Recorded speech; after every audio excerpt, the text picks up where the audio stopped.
국내 주식 전체 거래량 대비 공매도 비율이 2020년 2월 이후 가장 높은 것으로 나타났습니다. CJ 대한통운은 거래량 절반이 공매도였고 하이브와 넷마블도 비중이 30%에 달했습니다. 올 들어 외국인들이 하이브 주식을 순매도하고 JYP 주식은 더 사들인 것으로 나타났습니다. 실제 BTS 군입대로 하이브 실적에 경고등이 켜진 반면 JYP는 그룹 스트레이키즈 흥행으로 실적 고공행진이 기대되고 있습니다. 쿠팡 가격 상승 여파로 국내 조선 3사 실적이 부진할 것이란 전망이 나오고 있습니다. 포스코 포항제철소 침수 피해에 이어 현대제철마저 파업에 돌입하며 철강 수급난이 현실화하고 있습니다.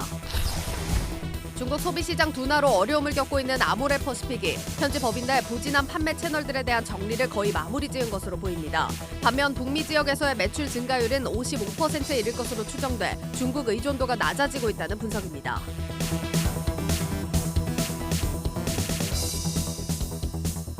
여러분 안녕하십니까. 10월 18일 뉴스 플러스 시작합니다. 증시 상황 먼저 홍원표 기자와 정리합니다. 홍 기자. 네, 오늘 이제 국내 증시는 뉴욕 증시의 상승 여파로 상승 마감했는데요. 코스피는 2250선, 코스닥은 700선에 다다랐습니다. 일단 유가증권 시장에서 외국인과 기관이 순매수했는데 외국인이 지금 유가증권 시장에서 12거래일 연속으로 이제 순매수하고 있어서 좀 저점을 확인한 게 아니냐 뭐 이런 분석도 나오고 있습니다. 네, 특히 오늘 게임주가 상당히 많이 올랐다면서요? 그렇습니다. 뭐 게임주가 정말 모처럼 올랐는데 사실 게임주는 최근에 이제 장이 안 좋을 때 이 성장주 대표적으로 많이 빠진 종목이었습니다. 그래서 고점 대비해서 한 4분의 1 수준으로 주가가 떨어져 있었는데요. 일단 오늘은 좀 단기적으로 뉴욕 증시에서 이 메타버스 플랫폼 기업인 로블록스가 상당히 많이 올랐습니다. 이게 좀 영향을 미쳤는데 그래서 이제 위메이드가 16%대 상승 마감을 했고 NC소프트나 이제 크래프톤도 상당히 많이 올랐습니다. 하지만 여전히 좀 증권가에서는 이 게임주에 대해서는 연말까지 좀 부정적으로 좀 보는 시각이 많기 때문에 투자에는 좀 참고하셔야겠습니다. 위메이드 같은 경우는 지금 뭐 내일 모레 자체 블록체인 플랫폼이라고 하는 뭐 위믹스 3.0을 공개를 하겠다 이 이슈 때문에 특히 더 많이 올랐다라고 하는데 뭐 독자적인 일종의 뭐 생태계를 만든다 이런 개념인 것 같아요. 뭐 게임도 그 안에서 하면서 돈도 벌고 투자도 하고 뭐 이런 개념들이 다 복합적으로 이루어지는 공간인 것 같은데 이제 장영국 대표가 3년 안에 뭐 스팀이나 구글 같은 그런 초대형 그 플랫폼으로 거듭나겠다 이렇게 밝히고 있거든요. 3년이라면 굉장히 짧은 기간 아닙니까? 상당한 자신감을 내비치고 있다 이렇게 이해를 해볼 수 있겠습니다. 그리고 어제 카카오 먹통 사태가 있었는데 오늘은 주가가 또 반등을 했다고요? 네, 뭐 일단 이번 화재 사태에 대해서는 좀 단기적인 이슈는 좀 잦아드는 분위기인데요. 일단 뭐 카카오톡이나 카카오뱅크 같은 대부분의 좀 이런 플랫폼들은 다 복구가 됐고 지금 오늘 중으로 뭐 다음 카페나 카카오 스토리가 이제 복구될 예정인데 이 복구가 전반적으로 진행이 되면서 또 이 증시 상승과 맞물려서 카카오 그룹주도 오늘 좀 일제히 상승을 했습니다. 일단 카카오는 한 2%대 상승을 했고 카카오페이와 카카오 게임즈도 한 5% 가까이 상승을 했는데 다만 정치권에서는 이번 이슈를 좀 확대하고 있는 상황입니다. 24일 열릴 예정인 이 국정감사에서 카카오의 이제 김범수 의장과 또 이 최태원 SK 회장을 좀 출석시킬 예정인데 이와 관련해서 좀 보상과 관련한 이야기가 좀 나올지 좀 관심이 모아지고 있는 상태고요. 또 카카오 먹통 방지법이라는 이름의 법안이 좀 발의가 됐는데 이 정부가 방송통신 재난관리 기본계획을 수립을 할 때 이 데이터 센터 사업자와 부가통신 사업자의 이 방송통신 서비스에 관한 내용을 포함해서 수립하자 이런 내용입니다. 이게 이제 간단하게 설명을 드리면 정부가 이 통신이나 플랫폼 사업에 좀 규제를 가한다 이런 건데 자칫 뭐 현 정부 들어서 좀 규제를 풀어주는 느낌이었는데 이 사태가 일어나고 갑자기 규제를 하는 거 아니냐 좀 이런 우려 섞인 시선이 나오고 있습니다. 이 전쟁 같은 비상 상황에 카톡이 먹통이 되면 어떡하냐 누가 그러는데 말이죠. 보통은 이제 전쟁이 나면은 카톡이 안 되는 게 보통 아닙니까? 그렇죠. 알겠습니다. 다음으로 이제 신라젠 이슈입니다. 지난주 이제 거래 재개 이후에 주가가 사흘 연속으로 올랐는데 오늘은 크게 떨어졌다고요? 그렇습니다. 신라젠이 거래 재개하고 나서 뭐 2일 연속 상한가를 기록을 했고 이제 오늘은 두 자릿수 정도 이제 하락을 했는데요. 당분간은 좀 기업 가치로 움직이는 게 아니라 그동안 묶여있던 많은 물량들이 나오고 있기 때문에 좀 조심스럽게 접근을 하셔야 될 것 같습니다. 이런 가운데 신라젠이 이 스위스 제약사와 이 신약 후보 물질 인수 계약을 좀 앞두고 있다 이런 소식이 전해졌는데요. 이달 중에 이제 스위스 현지를 방문할 계획인데 신라젠이 스위스 제약사인 이제 바실리아로부터 신약 후보 물질을 이제 인수하기로 했습니다. 이 후보 물질은 미국 식품의약국으로부터 이 전이성 고형암 관련한 임상 1상 허가를 받은 상황이고요.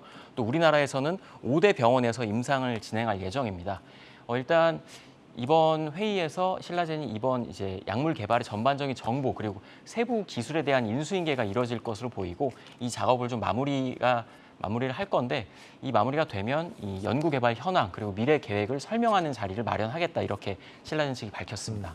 특별히 뭐 악재가 있거나 그런 상황은 아니다 이런 거네요. 그렇습니다. 네, 뭐 신라젠은 현재 이제 투자주의 종목으로 지정이 돼 있죠. 보통 이제 투자주의 종목은 뭐 소수가 거래를 하는데도 주가가 뭐 크게 급등락을 한다든지 불공정 거래의 어떤 개연성이 있는 경우에 지정이 되는 경우가 많습니다. 그리고 오늘 중국의 이제 3분기 GDP가 발표가 될 예정이었는데 뭐 별다른 이유 없이 갑자기 예고 없이 연기가 됐어요. 그렇죠?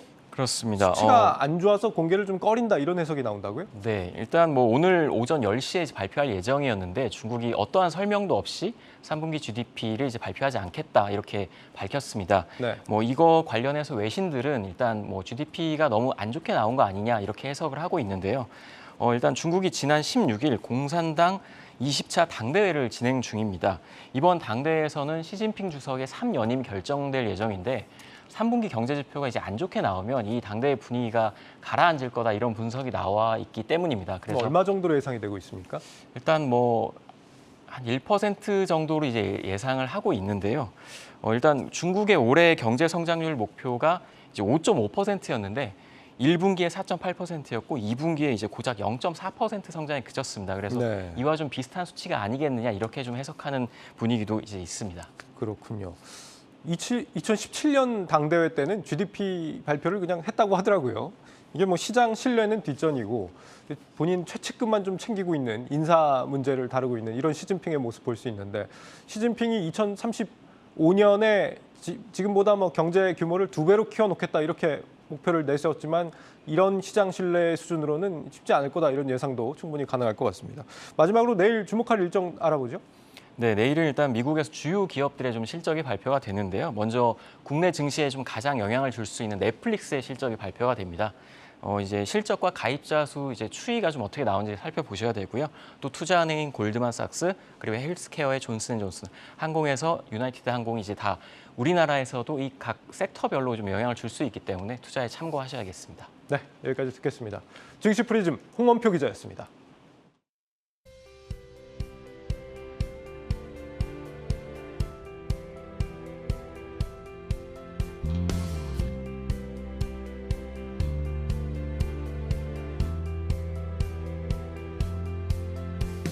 네, 오늘장 상승세 나스닥이 또 큰 폭으로 상승을 하면서 영향을 미쳤습니다. 이게 긍정적으로 가져갈 신호일지 월가 분석 통해서 진단 들어보겠습니다. 이지호 기자 나와 있습니다. 이 기자, 일단 나스닥이 좀 큰 폭으로 상승을 하면서 많은 분들이 또 간밤 시장, 오늘 또 우리 시장을 보면서 기대감을 가지시고 계신 것 같습니다. 어떻게 좀 해석을 해야 될까요? 네, 말씀하신 것처럼 뉴욕 증시 상승세를 보이면서 이번 주를 시작했는데요. 나스닥 지수가 보시는 것처럼 3.43%나 뛰었습니다. 이 테슬라가 7.01%, 넷플릭스가 6.57% 급등하는 등 대형 기술주가 기지개를 켠 영향이다 이렇게 분석할 수가 있겠는데요. 예. 일단 이날 증시에 대해서 월가 전문가의 분석을 먼저 듣고 오시죠. Lower, and a lot of that, in our view, is really due to the change in tax policy in the United Kingdom government. Right, the repeal of tax cuts, of stimulus measures, which had really pushed their bond yields much higher and pushed our bond yields much higher, is now seeing some unwinding today. So we're 네, 영국이 감세안을 철회하면서 파운드화가 안정되는 등 불안이 어느 정도 해소가 되자 미국의 채권 수익률이 하락한 것이 증시 상승의 원동력이었다. 이런 분석인데요. 채권 수익률에 영향을 많이 받는 것이 성장주, 기술주인 만큼 이날 시장에서는 이 부분이 주요했다고 할 수가 있겠습니다. 네, 그러니까 기술주 펀더멘털의 측면보다는 거시경제 영향이 컸다라고 좀 해석을 해볼 수가 있겠습니다. 자, 그러면은 앞으로 뭐 이런 상승세가 지속이 될 거냐, 이 여부에 대해서 가장 또 관심이 클 것 같은데 분석이 좀 어떻습니까? 네, 하지만 변동성이 너무 크다는 게 좀 문제인 상황입니다. 예. 최근 나스닥 지수의 움직임을 한번 살펴보도록 하겠습니다. 13일인 목요일은 전장보다 2.23%가 오르는 모습을 보였고요. 예. 그 다음 날에는 다시 3% 넘게 떨어졌다가 17일에는 3.43% 상승하는 등 등락폭이 좀 큰 모습을 그러네요. 보이고 있습니다. 이를 모건 스탠리는 단기적인 랠리라고 분석을 했는데요. 기업들이 경기 침체가 오기 전까지는 200일 이동평균선이 지지선으로 작용할 것이다. 이렇게 밝히면서요. 실적 악화와 경기 침체는 모두 수개월은 지나야 현실화될 것이기 때문에 그동안은 기술주가 주도하는 단기 랠리가 이어질 것이다. 이렇게 예상을 했습니다. 네, 일단 뭐 그래도 단기 랠리 얘기가 나오는 만큼 기술주 투자하신 분들은 이 시기를 또 전략적으로 이용해 보셔도 좋을 것 같습니다. 자, 그래도 아직까지는 장기 전망에 대해서는 좀 굳은 전망들이 나오고 있는 것 같은데 경기 침체 여파가 아직 현실화되지 않았다라는 거잖아요. 네, 맞습니다. 기술주에 대한 투자 심리가 약해진 이유는 크게 두 가지로 좀 설명을 할 수가 있겠습니다. 네. 잘 아시는 것처럼 미국 연방준비제도의 금리 인상 이슈와 재차 불거지고 있는 경기 침체에 대한 우려 때문인데요. 월가에서 연준의 긴축에 대해서는 증시에 어느 정도 반영이 돼 있다고 보는 반면에 경기 침체에 대한 우려는 아직이라는 분석이 지배적입니다. 월가의 시각들을 좀 살펴보도록 하겠습니다. 일단 바클레이즈는 증시가 여전히 경기 침체의 위험을 반영하지 않고 있다고 말하면서 올해 말 S&P 500 전망치로 지금보다 10% 이상 떨어진 3,200을 제시했고요. UBS 역시도 주식시장은 채권에 비해서 가격이 덜 떨어졌다고 얘기를 했습니다. 그러면서 이 성장과 실적 둔화 전망이 주가에 반영되지 않았다라고 지적을 했는데요. 종합적으로 살펴봤을 때 여전히 주식시장이 고평가돼 있다 이렇게 분석할 수가 있겠습니다. 그럼 지금 시장에 가장 민감하게 움직이는 게 기술주인데 기술주 투자는 좀 시기상조다라는 게 중론일까요? 네, 맞습니다. 이 블룸버그가 자체 개발한 모델로 분석한 결과 미국 경제가 1년 내에 침체에 빠질 확률이 100%라고 합니다. 네. 현재보다 미래의 실적에 방점이 찍혀 있기 때문에 말씀드린 이유들로 인해서 성장성이 훼손될 것이라는 지적이 있죠. 하지만 낙관론도 있습니다. 실적이 뒷받침되는 탄탄한 기술주들, 그러니까 펀더멘털에 비해서 과도하게 떨어진 경우에는 반등이 지속될 수 있다는 건데요. 실제로 이날 메타버스 게임 플랫폼인 로블록스는 9월 기준으로 일일 활성 이용자가 1년 전보다 23% 늘었다고 발표하면서 주가가 20% 가까이 뛰는 모습을 보이기도 했습니다. 네, 뭐 기술주가 또 이렇게 평가에 따라서 상반되게 흐름을 보여주다 보니까 더 투자하기가 쉽지 않은 상황인데 그러면 사실 간밤에 올랐던 테슬라나 넷플릭스 사례 좀 들어볼 수 있을 것 같아요. 비슷한 맥락으로 봐야 될까요? 네, 일단 역시나 실적에 대한 기대감이 작용했다 이렇게 좀 풀이를 할 수가 있을 것 같은데요. 네. 먼저 테슬라 $200 붕괴 직전에 이날 극적으로 반등하는 모습을 보였습니다. 테슬라는 19일 현지 시간이죠. 3분기 실적 발표를 앞두고 있는데요. 금융정보업체 레피니티브의 전망에 따르면요. 테슬라의 3분기 매출 전망치는 1년 전인 2021년 3분기 137억 6천만 달러보다 59.60% 증가한 219억 6,200만 달러를 기록할 것으로 기대를 했습니다. 넷플릭스 역시도 지난 실적 발표에서 줄어들고 있는 신규 가입자가 100만 명 늘 것이라고 예상한 데다가 광고를 보는데 요금이 낮아지는 광고형 요금제가 역할을 할 수 있을지도 기대가 모여지고 있습니다. 그리고 테슬라나 넷플릭스 모두 그간 많이 떨어졌죠. 올해 들어서 테슬라는 45.15%, 넷플릭스는 58.97% 하락한 상황입니다. 네, 일단은 단기적으로 실적과 또 가치평가 여부에 따라서 기술주는 반등세가 갈릴 것 같습니다. 자, 그러면은 테슬라나 뭐 넷플릭스 이외에 조금 더 주목해 볼 만한 기술주 어떤 게 있을까요? 네, 월가에서는 먼저 애플을 좀 주목해야 한다 이렇게 꼽고 있는데요. 네. 모건 스탠리는 애플이 다른 기술주보다 경기 침체의 영향을 덜 받을 것이라면서 비중 확대 종목 가운데 최고의 선택이라고 추천을 했는데요. 목표 가격으로는 보시는 것처럼 $177를 제시했는데 네. 지금보다 24% 이상 추가로 상승 여력이 있다는 겁니다.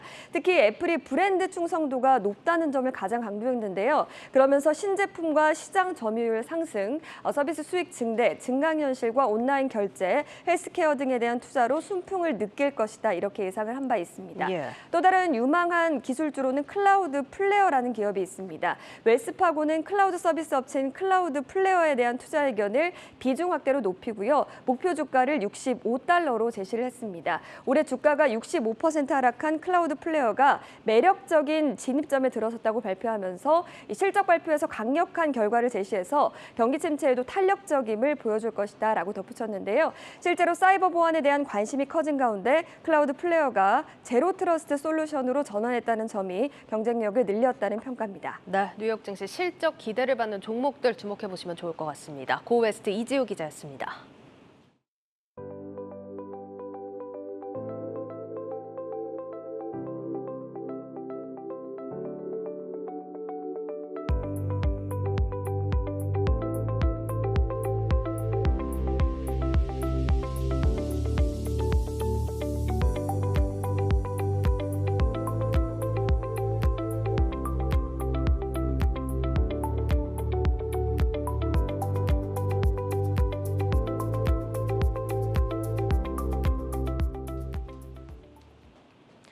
코스피 대형주에 대한 공매도 거래가 지난 코로나 사태 이후 최대로 불어난 것으로 나타났습니다. 시장의 추가 하락을 예상하는 투자자가 늘었다는 의미인데 공매도 한시 금지를 요구하는 목소리도 커지고 있지만 당국은 신중한 모습입니다. 김종학 기자입니다.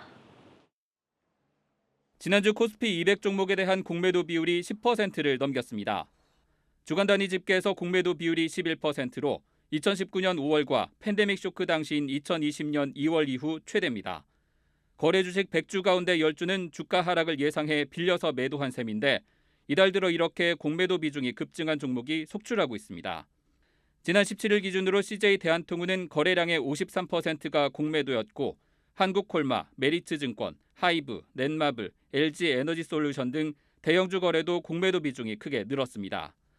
이 가운데 롯데관광개발, 두산퓨얼셀, HMM은 시가총액 대비 공매도 잔고 비중이 5% 이상으로 한 달간 2%에서 많게는 20% 가까이 하락했습니다. 최근 포시마크 인수로 주가가 급락한 네이버 역시 외국계 증권사들의 부정적 보고서로 인해 공매도가 집중됐다는 의혹을 받고 있습니다. 문제는 이렇게 공매도 잔고 비중이 쌓인 종목들은 주가 반등 시기에도 시장 수익률을 크게 따라잡지 못한다는 겁니다. 이제 공매도 많은 종목들은 그게 펀더멘탈이 안 좋든 이유가 있는 경우들이 많이 있거든요. 시장이 올라가는 상황이 오더라도 그런 쇼커버닝 때문에 단기간에 주가가 오를 수는 있겠지만 그런 종목들을 추세적으로 좀 길게 가져가는 부분은 굳이 그럴 필요는 없지 않겠냐라고 생각합니다.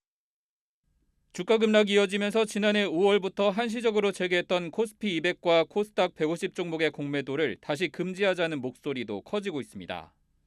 연내 공매도 한시 금지 조치가 내려진다면 2008년, 2011년 금융위기와 2년 전 팬데믹 국면 이후 네 번째 사례가 되지만 당국의 입장은 신중합니다. 공매도 금지를 처음 시행한 2008년엔 코스피 지수가 오히려 하락을 지속했고 이후에도 대차 잔고가 줄어들며 일부 주가가 되돌림을 보였지만 효과를 지속하는 데 의문이 따랐기 때문입니다. 주무부처인 금융위원회도 한시적인 금지 조치 효과를 두고 전문가 검토를 진행하고 있다고 밝혔을 뿐 이렇다 할 계획을 공개하지 않고 있습니다. 지수 하락세가 장기화되면서 시장 안전판 역할을 할 증시안정펀드와 함께 공매도 금지를 요구하는 개인 투자자와 공매도 제한을 풀어야 한다는 외국인 투자자 사이에서 당국의 고민도 깊어지고 있습니다. 한국경제TV 김중학입니다. 3분기 실적 발표를 앞두고 엔터주들도 희비가 엇갈리고 있습니다. JYP엔터는 올해 사상 최대 실적을 경신할 것으로 예상되는 한편 올 한 해 주가가 60% 이상 하락한 하이브는 3분기 실적 악화에 더해 방탄소년단의 군 입대 결정으로 내년 실적에도 적신호가 켜졌습니다. 박혜린 기자입니다. 3분기 실적 발표를 앞두고 엔터주 투자자들의 희비가 엇갈리고 있습니다. JYP엔터는 올해 2분기부터 4분기까지 사상 최대 실적이 매번 경신될 것으로 예상되는 한편 하이브는 실적에 적신호가 켜졌기 때문입니다. 이미 외국인들의 투심도 상반된 모습입니다.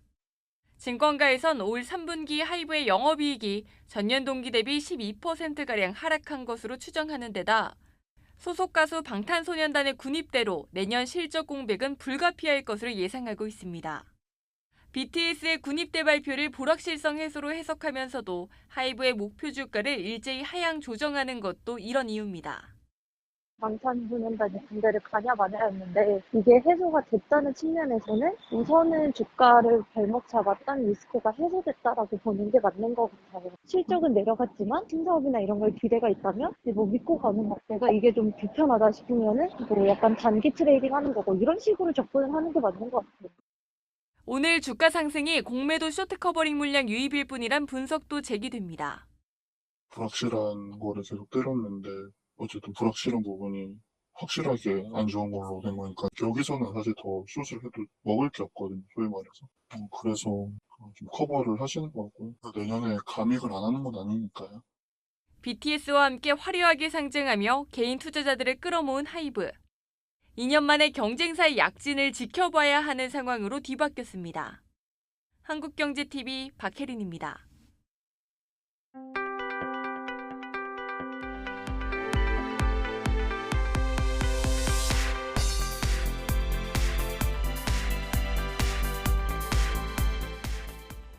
전 세계 선박수주를 휩쓸며 3분기 실적 반전을 예고했던 조선 3사가 암초를 만났습니다. 배 만드는 데 필요한 철강제, 후판값이 급등하고 있었습니다. 한화의 대우조선 인수에도 영향을 주고 있습니다. 방서우 기자 나와 있습니다. 방 기자, 조선사들 3분기 실적 전망이 어둡다고요? 네, 일단 한국조선해양과 삼성중공업 그리고 대우조선해양으로 대표되는 국내 조선 3사의 올해 3분기 매출은 약 7조 8천억 원으로 지난해 같은 기간 대비 30% 증가하는 반면 영업이익은 지난해 3분기 126억 원에서 올해는 435원 손실로 전망됩니다. 이 중에서 이제 삼성중공업과 대우조선해양은 적자가 지속되고 그나마 흑자가 예상되는 한국조선해양마저 영업이익이 대폭 감소할 것으로 보입니다.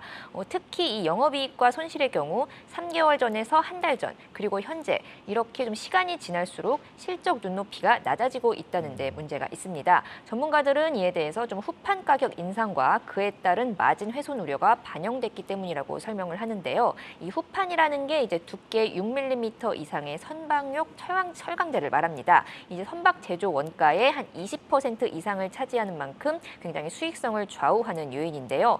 조선사들이 상반기 좀 수조 원의 매출을 얻고도 좀 막대한 영업 적자를 기록한 이유가 바로 이 후판 가격 때문입니다. 아무래도 좀 지난해부터 한 60만 원 정도 올랐기 때문에 좀 올해는 좀 내리지 않을까, 좀 하향 안정화될 줄 알았던 이런 후판 가격이 다시 인상될 조짐을 보이면서 좀 이제 조선사들의 하반기 실적도 발목이 잡힐 것이라는 우려입니다. 지금 중국 경기 둔화 때문에 철광석 가격은 지금 안정세라는 거 아닙니까? 이런 상황에서 후판 가격은 왜 오르는 거예요? 일단 지금 침수 피해를 입은 포스코, 지금 포항제철소의 생산 차질이 아직 계속되고 있는 가운데 지금 현대제철마저 파업에 돌입하면서 지금 좀 국내 철강 수급난이 현실화되고 있기 때문입니다.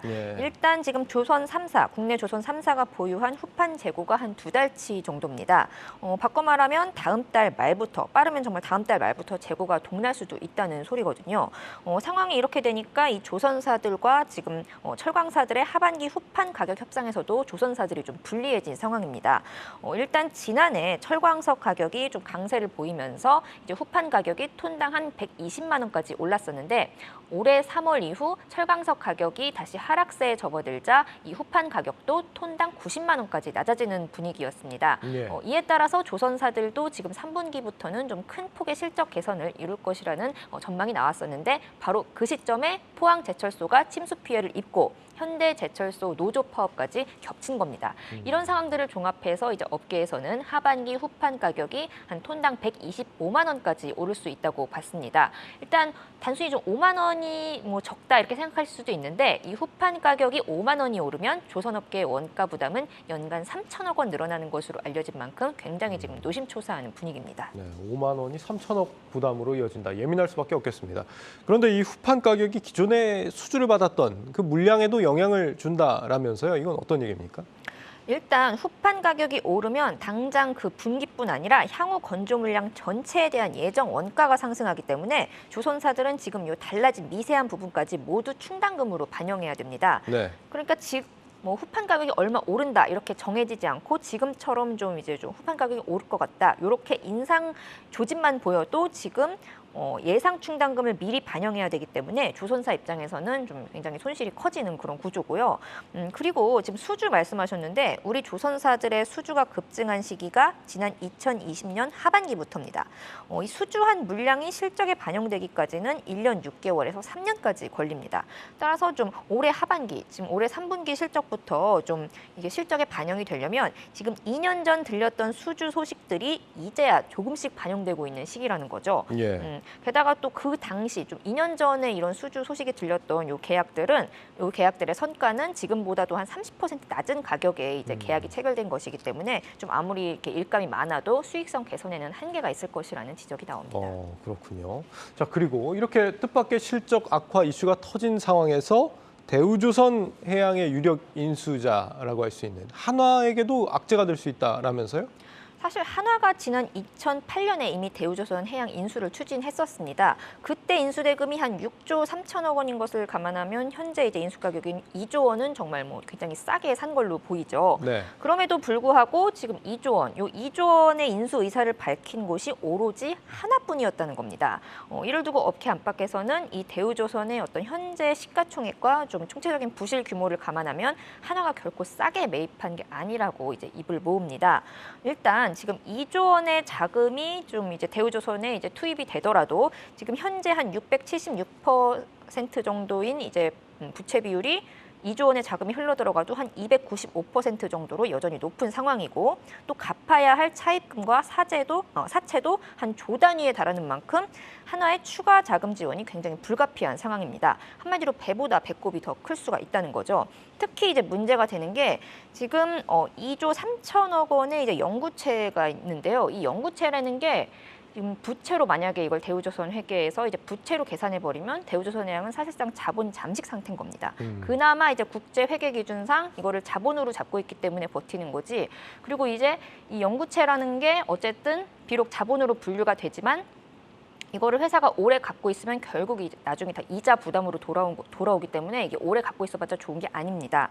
따라서 지금 이런 이제 총체적인 부실 덩어리에 대우조선 해양을 이제 인수하는데 하나가 돈을 많이 썼고 특히 인수대금 가운데 절반 1조 원 가량을 부담하는 이 하나 에어로스페이스의 경우 지금 이 부실한 대우조선 실적이 연결로 반영되면서 좀 기업 가치가 크게 훼손될 수 있다는 우려도 나옵니다. 예. 일단 이 하나 에어로스페이스가 최근 좀 자회사 하나 시스템을 통해서 뭐 UAM이라든가 뭐 저궤도 위성, 뭐 인공위성 안테나 같은 이런 신사업에 투자하면서 굉장히 좀 기업 밸류에이션을 끌어올려 놨는데 좀 아무래도 이제 대우조선해양은 또 조선업이잖아요. 조선업 자체가 좀 전통적인 저밸류 업종인데다 하물며 이런 조선업 중에서도 재무구조가 굉장히 취약한 대우조선 지분을 인수하면서 좀 이렇게 끌어올린 기업 가치를 좀 깎아먹을 수 있다. 이런 우려가 계속 나오고 있는 상황입니다. 네. 방서우 기자였습니다.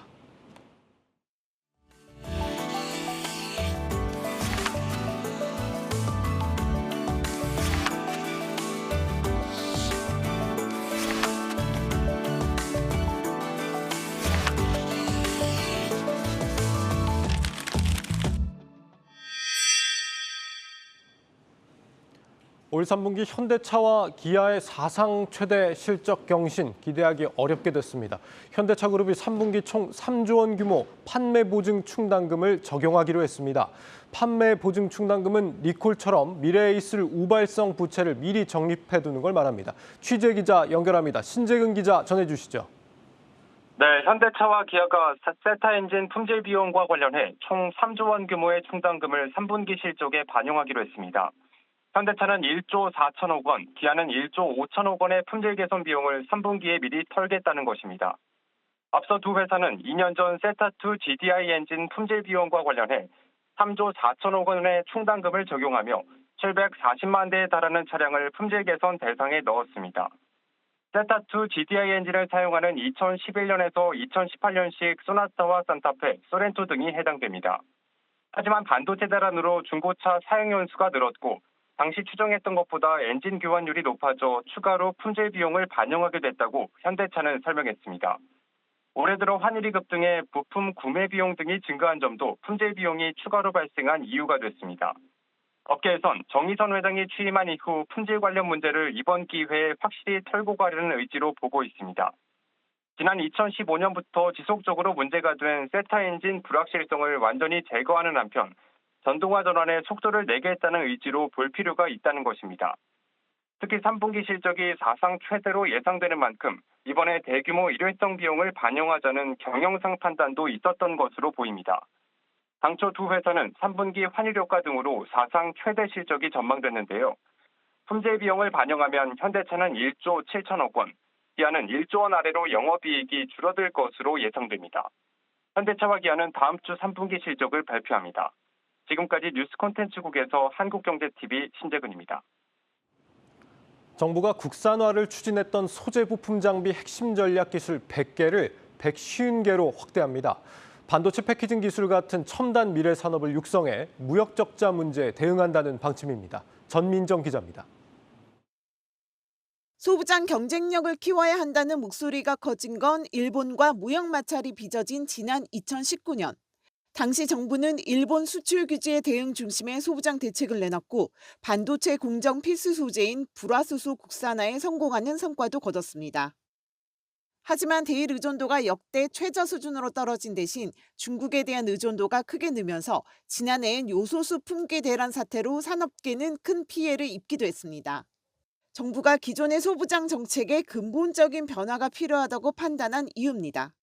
새 소부장 대책의 핵심은 공급망 안정화와 첨단 미래산업 국산화를 위해 핵심 전략 기술을 100개에서 150개로 늘려 R&D와 세제, 규제 개선을 집중 지원하겠다는 것입니다.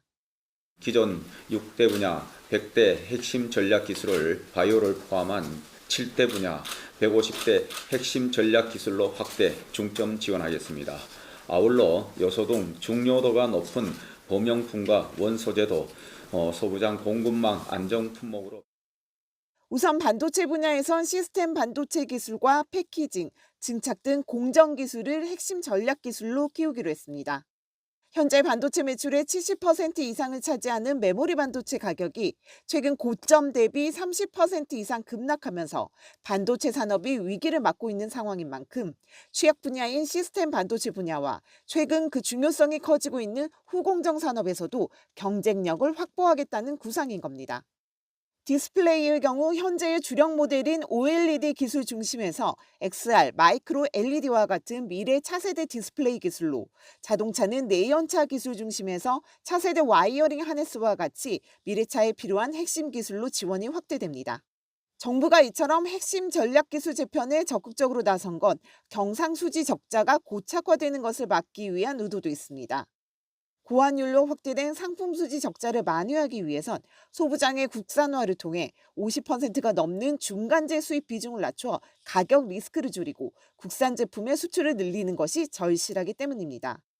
반도체 팔던 게 줄어들고 그다음에 원유 가격이 올라가고 하니까 적자가 많이 된 건데 세계화가 후퇴되고 뭐 이런 상황이기 때문에 국내에서 이런 소부장 문제를 해결할 수 있으면 아무래도 도움이 되겠죠. 대기업들이 사줄 만큼 또 품질이 좋아야 되고요. 수요도 확보가 돼야 되고.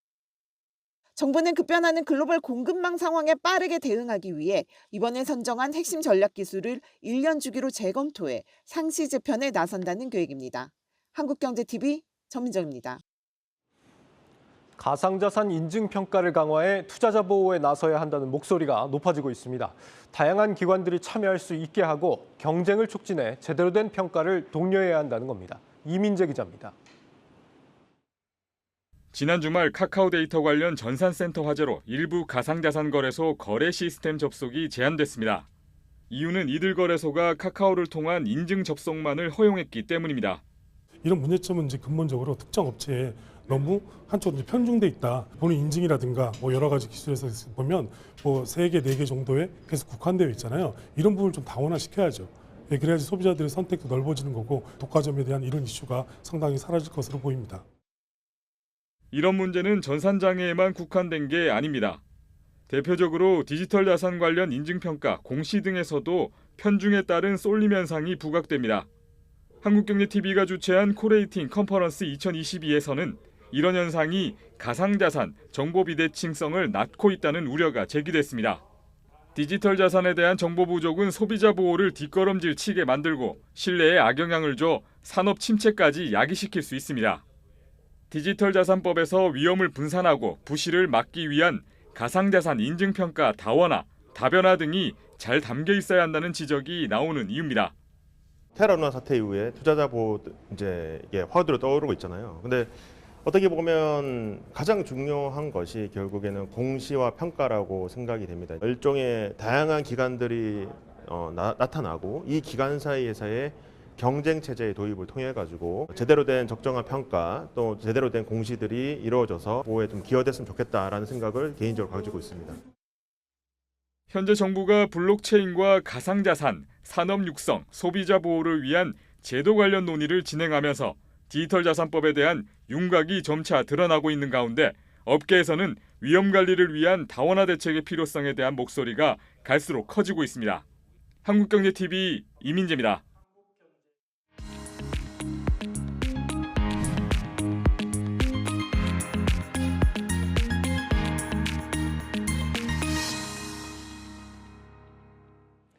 네, 중국 소비 시장이 악화하면서 아모레퍼시픽이 올 초부터 중국 비중 줄이기를 추진하고 있습니다.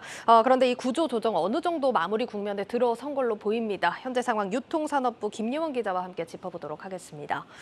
김 기자, 일단 아모레퍼시픽 주가랑 실적부터 좀 봐야 할 것 같은데 지금 이렇게 리스크를 많이 줄이고 있다고는 하지만 여전히 좋지는 않은 모습이에요.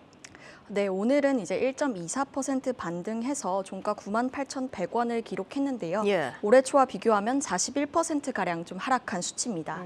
지난 17일엔 장중 한때 92,900원까지 내려가며 52주 신저가를 기록하기도 했습니다.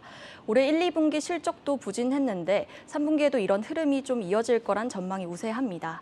증권가 예상을 보면 아모레퍼시픽의 3분기 매출액과 영업이익은 각각 9,747억 원, 243억 원으로 전년 동기와 비교해 12%, 52% 감소할 것으로 좀 전망됩니다. 그러니까 중국 사업 비중이 또 워낙 컸었다 보니까 이 비중을 좀 확 줄이기는 쉽지 않을 걸로 보이긴 합니다. 어쨌든 2분기에 비해서는 적자폭이 좀 줄어든다 하더라도 3분기도 사실 적자폭이 깊게 유지는 되겠죠. 네, 해외 매출의 60% 이상 이제 국내 면세 수요의 대부분을 차지할 정도로 이제 아모레퍼시픽의 중국 의존도가 좀 높기 때문입니다. 네. 이 중국 화장품 시장이 강력한 코로나19 봉쇄 조치 이후 쪼그라든 소비 심리로 인해 역성장을 좀 거듭해 왔습니다. 게다가 이제 판매 마케팅을 도맡았던 왕홍들도 중국 정부 감시 대상에 오르면서 이제 수요가 올라오지 못하는 등 좀 불리한 영업 환경이 이어지고 있습니다. 이 때문에 중국 법인 실적은 좀 직격탄을 맞았는데요. 예. 지난 2분기엔 작년과 비교해 매출이 이제 59% 정도 줄었고요. 3분기에도 50% 넘게 좀 하락할 것으로 관측됩니다. 지난 2분기 425억 원 영업 손실을 내면서 적자 전환을 했고요.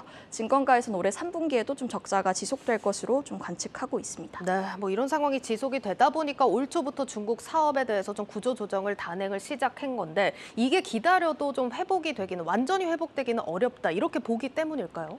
네, 이제 소비가 회복이 된다고 해도 이제 중국 사업이 좀 예전만 못할 것이다라는 그 판단을 좀 한 것으로 보입니다. 네. 미중 관계가 점점 복잡 미묘해지고 있어서 이에 따른 영향을 좀 피하기도 쉽지 않은 데다가 현지 화장품 회사들과의 경쟁도 좀 날로 치열해지고 있습니다. 아모레퍼시픽은 현재 4개의 브랜드를 중국에 선보이고 있는데요. 설화수, 마몽드, 이니스프리, 라네즈입니다. 럭셔리 브랜드인 설화수에 집중해서 좀 주력 성장 브랜드로 이끌겠다는 전략이고요. 그 외 브랜드는 효율성에 집중해서 판매 채널을 좀 조정하고 있습니다. 판매 채널을 조정한다면 저가 브랜드는 좀 축소를 하고 주요 전략을 고가 브랜드 위주로 좀 사업을 재편하겠다는 얘기겠죠?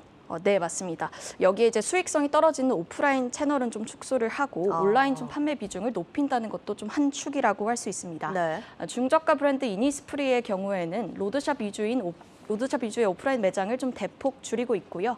마몽드는 백화점 전체 매장 문을 닫습니다. 대신 좀 수요가 높은 멀티 브랜드 숍과 이커머스 입점을 확대한다는 전략이고요. 라네즈도 비효율 오프라인 매장을 위주로 좀 정리를 하고 있습니다. 정리해보면 이제 브랜드별 매장 수는 전년 동기 대비 이니스프리는 마이너스 50%, 마몽드는 마이너스 10%, 라네즈는 마이너스 20% 정도 좀 축소될 예정입니다. 네. 이제 아모레퍼시픽은 올해 초부터 진행해온 구조조정을 좀 연말까지 끝낸다는 목표고요. 현재는 9분응선을 좀 넘었다고 볼 수 있겠습니다. 연말 정도면 어느 정도 구조 조정이 정말 마무리가 됐다고 좀 봐야 할 것 같은데 그러면은 앞으로 중국 리스크에 따른 좀 여파, 이 리스크는 어느 정도 해소가 됐다고 볼 수 있을까요? 네, 아직 오프라인 매장 축소에 따른 매출 감소를 이제 온라인 매출이 온전히 좀 커버하기는 어려운 상황이긴 한데요. 네. 증권가에서는 외형 축소에 따른 단기적인 매출 부진은 좀 있겠으나 적자 점포를 줄이는 데 따른 수익성 개선을 좀 기대하고 있습니다. 당장 4분기부터 이제 고정비 감소 효과가 좀 가시화될 전망이고요. 또 이제 하반기 대목이죠. 11월에 중국 최대 쇼핑 행사 광군제가 좀 예정돼 있습니다. 아모레퍼시픽 관계자는 브랜드별 매출 목표와 상황에 맞춰서 좀 대응하고 있다고 밝혔는데요.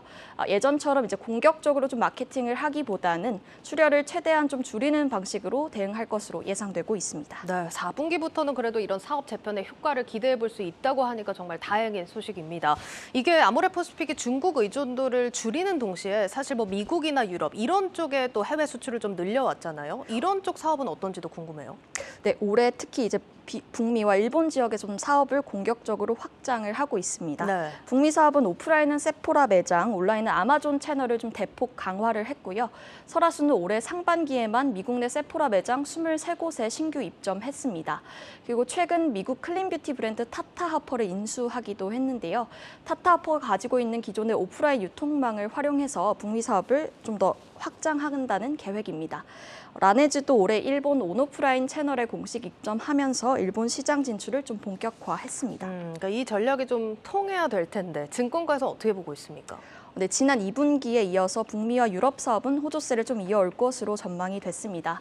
중국 매출은 이제 50% 넘게 하락한 것과 비교해서 이제 북미와 중국 외 아시아 지역 성장세가 좀 가파른데요.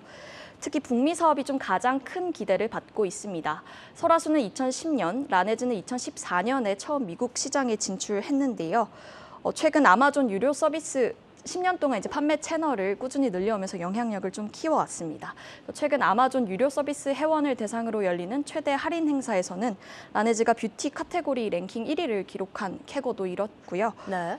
근데 다만 이제 북미 사업의 매출 비중이 전사 기준 4%, 해외 사업 기준 15% 수준으로 아직은 좀 작습니다. 그러네요. 성장세가 빠르지만 이제 전체 실적 개선을 견인할 정도는 좀 아니라는 얘기고요.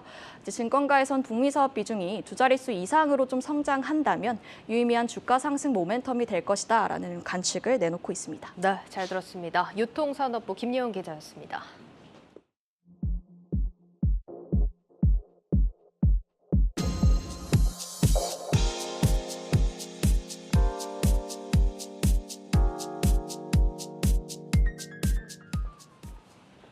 네, 알테오젠 최근 온갖 의혹에 휩싸이면서 주가도 추락을 하고 있습니다. 회사 측은 이 주가 하락의 원인으로 공매도 세력을 지목하면서 무상증자 카드를 꺼낸 상황인데 지금 상황 짚어보도록 하겠습니다. IT바이오부 고영욱 기자 나와 있습니다. 네, 고기자 일단 뭐 무상증자 결정 카드까지 좀 꺼낸 상황입니다. 지금 이 최근의 사태들 어떻게 진행이 되었는지 좀 정리 먼저 좀 해볼까요? 네, 알테오젠이 한 주당 0.2주 무상증자를 결정을 했습니다. 네. 신주 배정 기준일은 오는 26일이고요. 예. 실제 신주가 상장되는 날은 다음 달 14일입니다. 이번 이제 무상증자 결정 배경은 이제 공매도 세력에 대한 대응인데요. 예. 최근에 알테오젠 공매도 잔고가 코스닥 1위에 오를 정도로 많았습니다. 이렇게 된 건 이제 알테오젠 핵심 파이프라인인 ALT-B4 히알루로니다제 관련 기존 기술 수출 계약이 반납됐다는 내용의 루머가 돌았기 때문인데요. 이게 반납됐다는 게 파기가 됐다라는 얘기입니까? 네, 뭐 비슷한 말입니다. 이렇게 됐을 때 이제 이 기술이 뭔지 좀 궁금해하신 분들도 있을 텐데 예. 간단히 이제 말씀을 드리면 이 기술은 이제 약물 전달 방식을 개선한 겁니다. 예. 이제 정맥 주사를 피하 주사로 바꿔서 치료의 효율성을 높이는 거고요. 예. 지금까지 4조 7천억 원의 기술 수출이 있었습니다. 네, 근데 다시 돌아와서 이런 이제 기술이 다시 반환됐다는 루머에 대해서 회사 측은 사실이 아니다. 아무 문제 없이 순항이 되고 있다. 네네. 계약 구조가 비독점 계약이고 비독점 계약은 계약 반환 자체가 없다 이렇게 설명을 했습니다. 그러면서 오히려 이제 자신들이 예상했던 것보다 더 빨리 프로젝트가 진행되고 있다고 덧붙였고요. 또 관련해서 이제 금융감독원과 한국거래소에 불법 공매도 조사 요청을 접수했다고 밝혔습니다. 공매도 조사를 좀 요청을 했다면 어떤 정황이라든지 의심 가는 상황이 있었기 때문에 이런 요청을 한 거잖아요. 근거는 있었나요? 네, 뭐 최근 하루 걸러 하루 사이로 공매도 그 과열 종목에 지정됐다는 게 이제 알테오젠 측의 설명이고요. 의심이 되는 주체가 특정이 되냐 이런 질문에는 알 수 없다고 답을 했습니다. 그래서 이제 거래소와 금감원에 이제 그 조사를 요청을 했다는 겁니다. 다만 확인을 해 보니 그 거래소는 실제 접수가 돼서 조사에 착수를 했지만 금감원 쪽에서는 아직 관련 접수를 받지 못했다고 밝혔습니다. 어쨌든 이제 불법 공매도에 대한 결과가 나오려면 아직 멀어 보이는데요. 관련해서 금융투자업계의 의견을 준비했습니다. 들어보시죠. 시스템적으로 보면 해당 기업이 알 수 있는 길은 없어요. 데이터를 접근할 수가 없으니까. 근데 이제 이런저런 소문으로 얘기를 해서 감독 당국에 주목을 받아서 그 조사를 좀 빨리 해봐라 뭐라고 메시지를 압박을 하는 거일 수 있고. 일단 뭐 실제 불법 공매도 개입 여부에 대해서는 좀 확인하는데 시간이 걸리겠지만 어쨌든 지금 뭐 주가를 보자면 무증 조치를 좀 취하면서 주가는 좀 안정을 되찾은 걸로 보여요. 네, 그렇습니다. 그 무상증자 발표에 또 이제 금융감독당국 조사 접수권으로 그 33,000원대까지 곤두박질 쳤던 주가는 현재 이제 4만 원대로 올라왔습니다. 하지만 이제 2년 전 15만 2천 원에 달했던 주가에는 한참 못 미치는 수준입니다. 상황이 이렇다 보니 소액 주주들도 불만이 상당합니다. 주가가 이렇게 떨어질 때까지 각종 의혹에 속 시원하게 답을 안 해줬다는 겁니다. 이제 주주들이 회사를 상대로 회계장부 열람 가처분 신청을 냈다가 취하하기도 했습니다. 그러니까 이 부분도 좀 복잡한 사안인 걸로 알고 있는데 주주랑 회사 간에는 또 어떤 일이 있었던 겁니까? 네, 이제 우선 이제 해당 소액 주주들의 그 통해서 확보한 내용에 따르면 그 가처분 신청은 그 원고인단 변경을 위해서 이제 취하를 현재 한 상태고요. 그러니까 다만 이제 앞으로 향후 다시 제기할 수 있다는 점 밝혀드리겠습니다. 네, 이제 가처분 신청을 한 배경은 이겁니다. 알테오젠이 알토스 바이오로직스라는 자회사를 만들었습니다. 이 자회사에 알테오젠의 또 다른 핵심 파이프라인인 아일리아 바이오시밀러 등의 판매권을 넘겼습니다. 이때 이제 수익 배분 방식은 공개하지 않았습니다. 네, 이제 자회사가 그런데 또 유상증자를 하면서 알테오젠의 그 지분율은 72%로 떨어졌습니다. 또 다른 하나는 전환 우선주 유상증자 관련된 것인데 요약하면 공장 증설 명목으로 유상증자를 했는데 공장 건설을 중단했다는 겁니다. 결국은 이 일련의 과정에서 모 회사 주주들의 재산권이 훼손될 만한 건 없는지 좀 알아보기 위해서 이렇게 가처분을 신청한 겁니다. 근데 이제 여기에 대해서 알테오젠 측은 뭐 이런 정보를 공개를 하게 되면 해외 파트너사와 이제 비공개 협약을 깨는 것으로 계약이 취소될 수 있다 이렇게 언급을 하면서 맞대응을 했고요. 또 지난 13일 2대 주주의 주선으로 이제 마련이 된 주주 간담회에서 그 수익 배분과 관련한 박재순 알테오젠 대표의 언급이 있었는데요. 결론만 말씀드리면 물적 분할이 아니다. 자회사 영업이익이 늘어나면 양사가 합의한 조건에 따라 추가적인 이익을 배분할 예정이라고 했습니다. 일단 확실하게 대답이 나오지는 않은 상황이다라고 정리를 해볼 수가 있을 것 같습니다. 어쨌든 양측 입장이 이렇게 첨예하게 갈리는 만큼 시간이 조금 더 필요할 것으로 보입니다. 자, 그러면 앞서서 뭐 박 대표가 직접 이 간담회에 나왔다고 한다면 좀 호재로 볼 만한 발언들은 없었습니까? 네, 있었습니다. 그 이날 이제 허세팀 바이오시밀러의 중국 임상 3상이 완료가 됐다고 발표가 있었습니다. 또 이제 초반에 이제 말씀을 드렸던 그 히알루로니다제 그 관련해서 현재 이제 또 다른 글로벌 제약 회사와 기술 수출 협상이 진행 중이라고 했습니다. 이번 주 금요일 21일에 기업 설명회가 예정이 돼 있는데요. 지금까지 말씀드렸던 내용을 포함해서 알테오젠 측의 추가적인 설명이 있을 것으로 보입니다. 자세한 내용은 후속 보도를 통해서 말씀드리겠습니다. 네, 21일에 나올 발언들 좀 주의 깊게 지켜봐야겠습니다. IT바이오부 고영욱 기자였습니다.